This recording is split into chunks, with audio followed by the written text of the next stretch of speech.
Rui Lira, agora na Cultura Informa.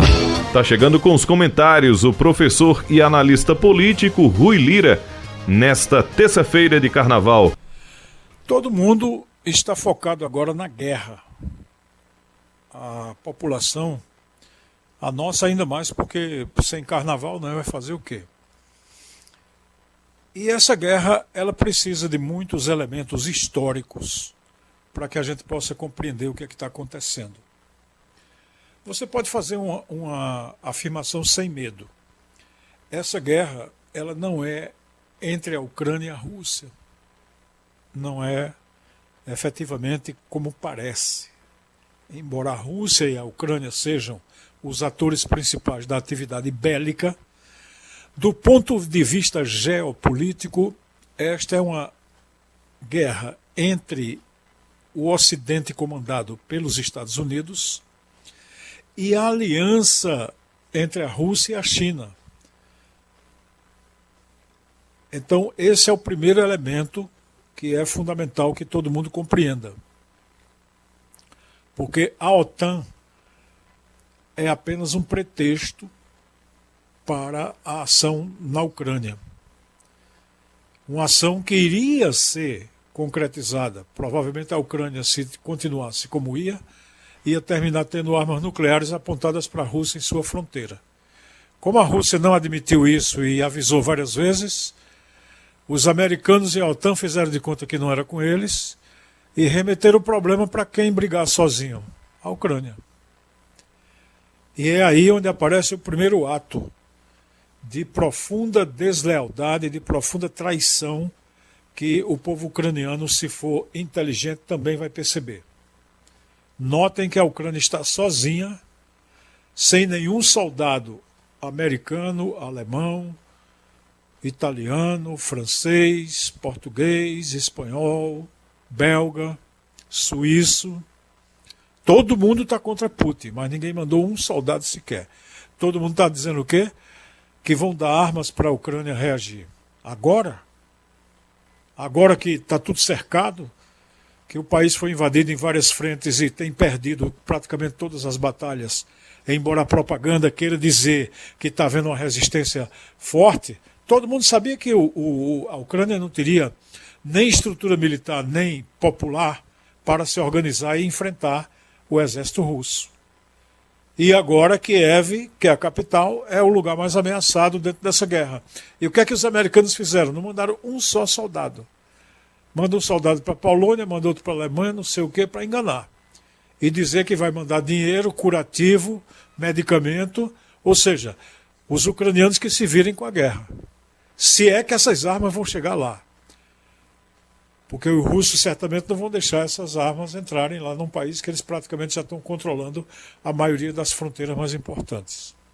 Então veja-se o seguinte, a Ucrânia foi usada dentro do processo contra a aliança da Rússia com a China, e na hora H, na hora do conflito em que a vida dos ucranianos está em jogo, os americanos e os europeus não estão fazendo nada de efetivo, de mandar gente, soldados ou algum exército para botar. Aí vocês dizem, não, mas eles não são da OTAN. Ora, o fato de não serem da OTAN não impede que qualquer país preste solidariedade. Não tem nada disso. Se qualquer país soberanamente quiser ajudar a Ucrânia, pode mandar para lá uma tropa, desde que o governo da Ucrânia aceite, eles entram e vão combater. Não tem essa conversa de ser ou não ser da OTAN. Isso aí é justamente a conversa para enganar as pessoas. Porque o que é que eles fizeram na prática? Eles quiseram colocar a Ucrânia dentro de uma perspectiva de ser uma fronteira de armas do Ocidente, armas controladas por americanos e europeus, para ameaçar o território russo e, consequentemente, ameaçar qualquer ação da Rússia no território econômico junto com a China.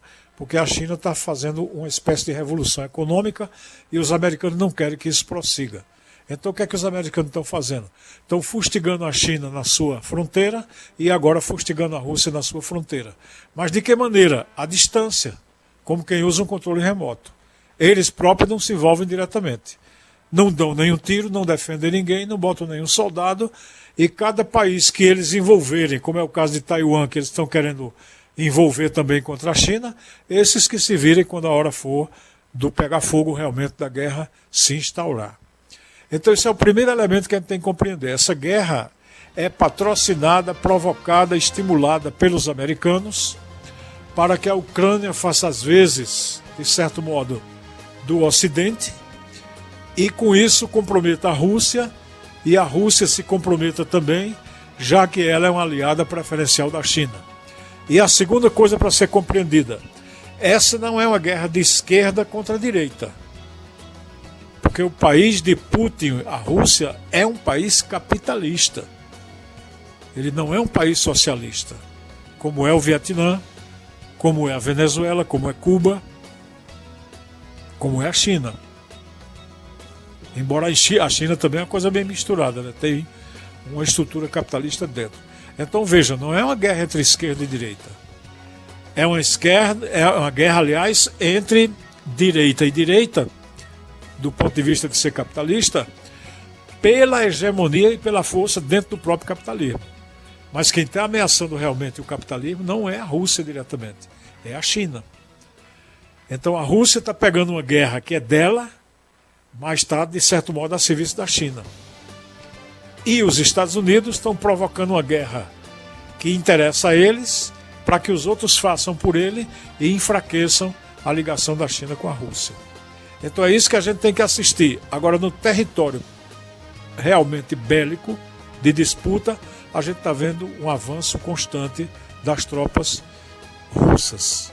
E como as negociações de paz continuam amanhã, eu suponho que de hoje para amanhã a grande ofensiva mais pesada sobre Kiev vai se concretizar. E aí nós não sabemos se o governo ucraniano proporá um cessar-fogo imediato para negociar uma paz, ou se ele vai tentar encarar tropas extremamente mais bem armadas, muito mais fortes e muito mais treinadas para o combate do que as ucranianas. É bom lembrar que a Rússia não só combateu Napoleão Bonaparte lá em outros séculos, como combateu antes da Segunda Guerra Mundial e derrotou o exército nazista alemão, e também já invadiu países como o Afeganistão e já fez ocupações militares, então tem uma experiência de guerra que os ucranianos estão longe de ter. Mas a Rússia já deixou claro que não quer anexar, tomar o território da Ucrânia. A Rússia só quer que haja um compromisso da Ucrânia em não ser uma ponte para a instalação de armas nucleares contra o território russo. É essa a reivindicação central que a Rússia está fazendo. E em cima disso ele libera todas as regiões, exceto aquelas que já estão realmente definidas. A região da Crimeia, que a Rússia anexou agora em 2014, e a região de Donbass, que compreende as duas repúblicas que recém foram reconhecidas pela Rússia. Essas vão ficar como estão. Serão território para todo efeito, território russo, embora dentro da estrutura de fronteiras da Ucrânia. Fora disso, a Rússia não está reivindicando mais nada. Ela não quer tomar o governo, não quer tomar o país, e isso já deixou muito claro. E outra coisa que a gente está vendo claramente é que só em combates diretos com forças armadas é que os russos têm revidado com fogo direto. Mas não há ataques a esmo, como foi feito no Vietnã e no Iraque, a áreas populacionais ou como o que os americanos e israelenses fizeram na Síria. Ataques a regiões civis, acabando com bairros inteiros, com populações civis inteiras, como aconteceu, repito, na Síria, e aconteceu no próprio Iraque e em outros lugares onde os americanos invadiram. Notem, não é uma comparação, que eu não gosto de fazer esse tipo de comparação, que essa guerra aqui, até aqui mata menos por dia do que a Covid está matando aqui no Brasil. Então isso é uma evidência que, tendo todo esse poderio que a Rússia tem, a guerra não está sendo travada contra a população ucraniana, mas contra quem estiver armado atacando o exército russo. Agora, é de se ficar a favor da Rússia? Não. Eu já emiti aqui uma posição pessoal, não é nem da Rádio Cultura, nem é uma posição jornalística nossa, mas eu não sou a favor que país nenhum invada país nenhum. É a mesma posição do ex-presidente Lula, não é a posição de Bolsonaro. A posição de Bolsonaro é de botar panos quentes a favor da Rússia, a posição pessoal dele já foi emitida assim.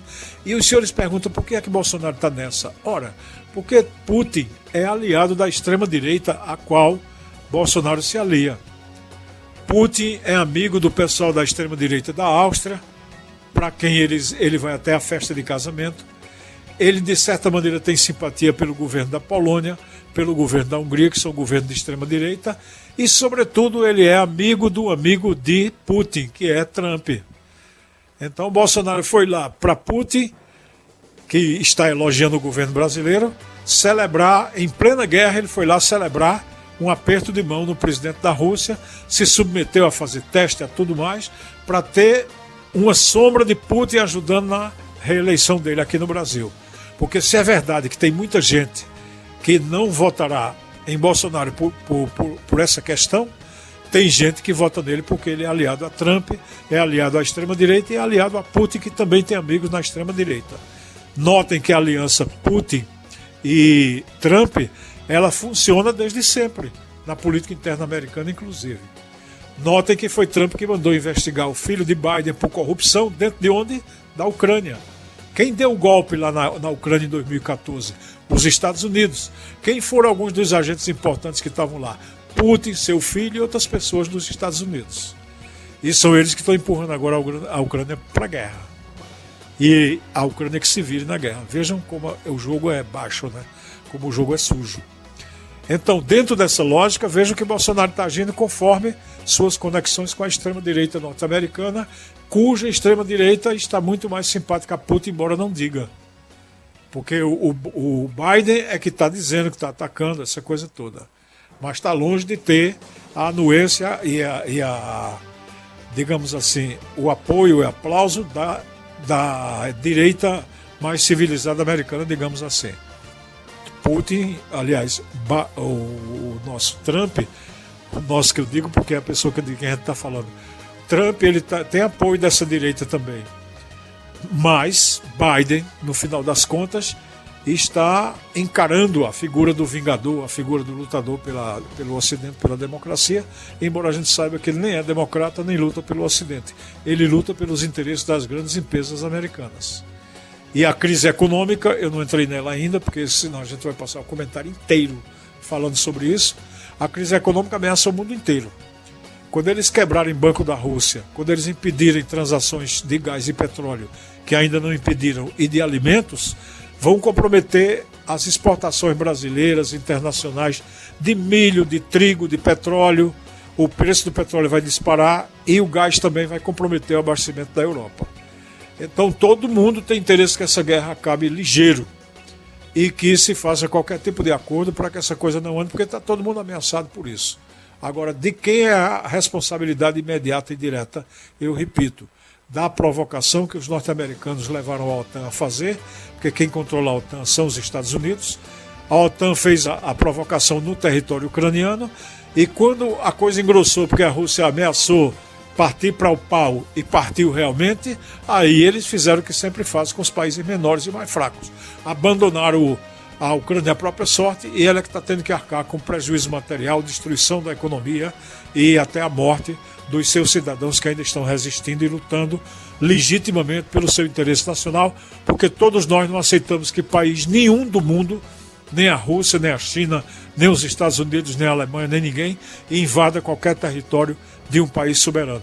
Tudo tem que se resolver na negociação e dentro da paz, como a gente tem ouvido, por exemplo, eu repito, da liderança internacional brasileira mais reconhecida lá fora, de modo que está nesse momento no México recebendo homenagens do governo de lá, que é Luiz Inácio Lula da Silva. Ao contrário de Bolsonaro, que está omisso ele pessoalmente, mas o voto do Brasil da ONU até agora tem sido contra a Rússia. Então ele bota um pé num barco e um pé no outro e ainda acha pouco e faz uma provocação ao Brasil. Declara que se as pessoas não gostam que ele esteja de férias nesse momento de guerra, assim como ele estava de férias nas enchentes da Bahia, e não fez nada e também não está fazendo nada em relação à guerra agora, quem achar que está ruim porque ele está de férias e está lá bebendo e comendo do bom e do melhor, tomara que não mastigue mal o camarão de novo para não adoecer. Aí ele diz que quem não quiser achar que isso é bom, ele está de férias, não vote nele. Para isso, ele já tem 61% dos brasileiros dizendo que não querem mais votar nele e mais de 70% dizendo que o governo não existe. O Brasil está num desgoverno, ou seja, não tem presidente. E numa hora dessa gravidade para a economia nacional e internacional, e diante de uma guerra fratricida, porque são irmãos também, russos e alguns ucranianos, a gente vê Bolsonaro de férias, no seu jet ski novamente, aquela imagem que já está enchendo o saco de todo mundo, na praia, brincando, rindo, bebendo, comendo não sei o quê. Aí a gente vê que realmente é um panorama desolador, isso que a gente está vendo no Brasil. Mas infelizmente é o que temos para o almoço do presidente lá com camarão regado a espumantes lá na praia e gastando tudo isso com dinheiro público. Quem não gostar, vote em outro candidato, é o que recomendou o próprio presidente Bolsonaro. É o que nós temos para a reflexão do ouvinte da Cultura Informa. Opinião é na Cultura. Primeiro lugar em audiência, do jeito que você gosta. Você está ouvindo a Cultura Informa, o jornal do nosso rádio. Nosso ouvinte pode fazer aqui a sua pergunta para o professor Rui Lira. Já aproveita aqui, já trago mensagens do nosso Facebook da rádio. Temos aqui o boa tarde da Maria do Socorro, parabenizando o professor aqui pelas ponderações, pelos comentários, dizendo que é fã do professor Rui Lira. Coisa boa aqui, a Maria do Socorro. Obrigado, Socorro. E o seu nome evoca uma coisa que todos nós estamos querendo, né? Socorro! Sobretudo... Em carnaval, uma guerra, né? Isso. Sobretudo o povo da Ucrânia, pelo amor de Deus. Pois claro, é. que está no imprensado. Aquilo ali é o povo pequeno, é o que eu estou querendo destacar. É o povo pequeno imprensado. Não é? Aquela história que se repete a exaustão da briga do rochedo com o mar, quem se lasca é o marisco. Aqui no WhatsApp, 981091130, a gente pede que os ouvintes mandem mensagem de texto. Professor Rui, eu não acredito que um espião da KGB queira provocar uma guerra nuclear por causa da Ucrânia. E nem acredito que o Ocidente aceite isso calado, pois a Rússia queria instalar mísseis em Cuba na Guerra Fria. Boa tarde, Walter, cinegrafista de Caruaru. Pois é, Walter, essas são as contradições, né? A Rússia queria instalar mísseis nucleares apontados para os Estados Unidos, ou seja, fazendo isso que hoje ela condena na OTAN. Os americanos reagiram à altura, como país nacional, né, que tem lá seus interesses, e Kennedy decretou não só o bloqueio marítimo de Cuba, como criou a perspectiva de travar uma guerra nuclear com a Rússia. O que é que fez a Rússia? Recuou. Khrushchev fez o acordo, retirou as peças de artilharia, o material que ele estava mandando para Cuba, e Cuba não se transformou naquilo que a Ucrânia se transformaria, não fosse também a reação russa. Então, por isso mesmo, eu acho que esse jogo, Walter, ele tende mais ao empate. Os americanos talvez não vão insistir com essa tentativa de colocar a OTAN dentro da Ucrânia para ameaçar a Rússia, e diante disso, a Rússia não vai fazer uma guerra destrutiva e de ocupação e tomar o território da Ucrânia. Talvez a gente tenha isso aí. Por quê? Porque o mundo não aceita mais. Muita gente está enganado pensando que esse protesto que as pessoas estão fazendo contra a guerra é necessariamente um protesto contra Putin. Não é só. Não é só. É claro que Putin é um responsável. É claro que ele tem que ser responsabilizado. Mas o ataque realmente que está sendo feito é ao fato de se querer resolver as coisas pela guerra, que é a única coisa que os americanos têm para oferecer ao mundo. Economicamente eles já estão derrotados pela China, politicamente dentro do Ocidente a política deles de fabricar milionários e bilionários e concentrar todo o poder em 1% da população também já está inaceitável para o mundo todo. Então nem na economia os americanos têm que oferecer a ninguém, até porque são egoístas demais, e militarmente ninguém aceita que eles guerreiem contra ninguém, porque a guerra só destrói o mais fraco. Veja o caso do Iraque, veja o caso da Síria, veja o caso do Irã com as sanções que está recebendo, o caso de Cuba com bloqueio, o caso da Venezuela com bloqueio, porque os americanos só têm isso para propor, destruir os outros, destruir os demais. E isso o mundo não aceita mais. O mundo está querendo o quê? Solução para o meio ambiente, solução para a fome, solução para uma vida melhor para todos, emprego e uma série de coisas que a economia comandada pelos Estados Unidos não tem mais nada para dar. Então, em cima disso, eles querem continuar fazendo o quê? Guerra para os outros, para eles venderem armas, lucrarem e dividirem esse dinheiro com quem está em cima e não com quem está embaixo nos próprios Estados Unidos. Então, essa política egoísta, essa política para meia dúzia, ela está com os dias contados. E aí, como vem a China com uma política diferente, junto com a Rússia, numa aliança, para unir a Ásia e unir a Europa também, e fazer uma grande Eurásia, notem um detalhe. Na última votação que houve no Conselho de Segurança, a Índia também se absteve. E a China. Aí são praticamente mais de 2 bilhões de habitantes do planeta que estão fora dessa condenação em cima da Rússia. E, curiosamente, o Brasil, de certa maneira, está se abstendo.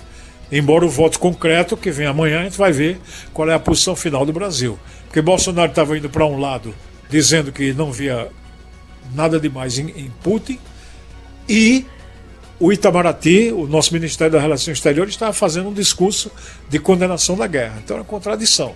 Mas nada de novo, porque Bolsonaro gosta de ter um pé num barco e um pé no outro, porque para onde pender o vento, ele se inclina. Isso faz parte da lógica da maneira dele fazer política. Alguns chamam de oportunismo, outros chamam de incompetência, outros chamam de esperteza, mas é isso que temos para o almoço. Trazer aqui a mensagem do Marcelo Xavier. Boa tarde, André, Dido e professor Rui.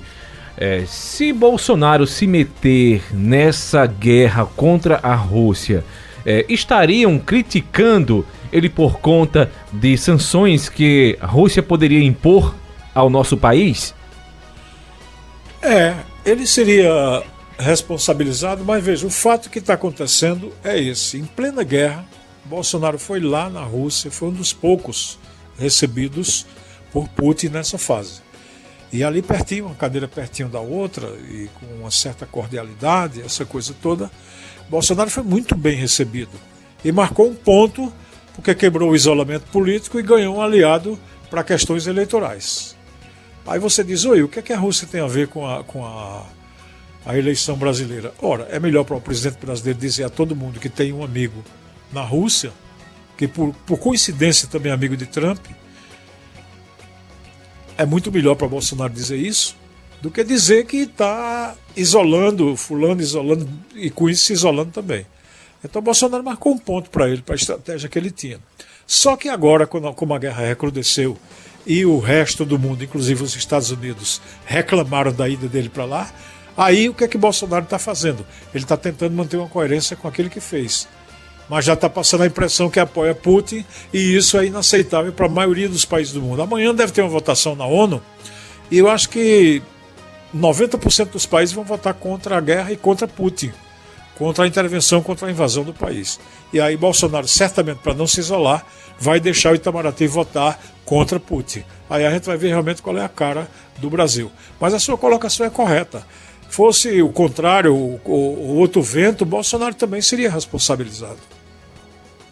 Aqui no WhatsApp, o Ellison. Boa tarde a todos da cultura. As centenas de bilhões que o presidente da Rússia está empregando para sustentar uma guerra serviriam para resolver muitos problemas nacionais. É evidente. É evidente que a Rússia poderia não gastar esse dinheiro que está gastando, mas quando você pergunta por que eles estão gastando? Porque eles não aceitam que a OTAN, que tem muito mais recursos, e os Estados Unidos, que é muito mais rico do que a Rússia, coloquem bases militares nucleares na fronteira da Rússia, com condições de atingir Moscou em 10 minutos ou menos, por causa da altíssima velocidade dos mísseis hipersônicos. Então isso é um elemento que está no jogo desde 2014, quando houve o golpe patrocinado pelos americanos na Ucrânia, e desde a queda do Muro de Berlim, quando a OTAN foi se expandindo para a fronteira da Rússia, embora os americanos dissessem que não iam fazer isso. Mas hoje, de lá para cá, foram 14 países que os americanos foram juntando. Entre eles a Polônia, a Hungria, a Eslováquia, parte da Iugoslávia, e a Letônia, e vários países, a Estônia, os países do Báltico, né, eles colocaram todos esse pacote de gente, é todo mundo da OTAN e está todo mundo ali perto da fronteira russa. O último e o mais importante era exatamente a Ucrânia, porque fica numa fronteira enorme e muito mais próximo da capital americana, aliás, russa. Então os russos não aceitam isso.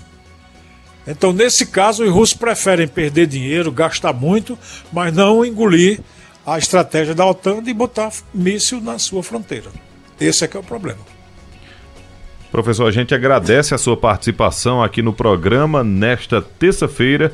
Deseja boa tarde e até quinta-feira, né, Dido? Isso mesmo, né? Até porque a gente terá daqui a pouquinho o nosso Cultura Entrevista e como ele vai ser gravado, a gente não vai poder de forma nenhuma passar nem um minutinho, né? Infelizmente, a gente não vai poder aqui explorar mais aqui o conhecimento do professor Rui nessa tarde. Aproveitar, André, rapidinho aqui, mandar aqui um abraço ao Erinaldo Fábio Barros, acompanhando a gente também aqui no programa. Professor Rui, muito obrigado por sua valiosa participação nesta terça-feira. Muito obrigado, Dido, e a gente espera estar contribuindo, estamos coletando muito material informativo para que a população vá analisando, vendo como é que as coisas. Eu recomendaria a todos que apenas acompanhem os fatos, vejam como é que as coisas estão se desenrolando e dando um desconto. Tudo que nós estamos recebendo aqui no Brasil são informações filtradas pelos americanos. Todo tipo de material que chega de agência noticiosa aqui não vem direto de agência russa, nem vem direto de agência ucraniana. Vem direto das agências da Europa e dos Estados Unidos que trabalham em conjunto para nos fornecer a informação que interessa a eles que a gente saiba. Esse é um dos segredos da guerra. Só dizer às populações do resto do mundo aquilo que interessa a quem está travando essa guerra por procuração, que no caso são os Estados Unidos manipulando os cordéis na ONU, na OTAN e em tudo quanto é estrutura, como sempre fizeram, porque eles também são um país muito forte e muito poderoso.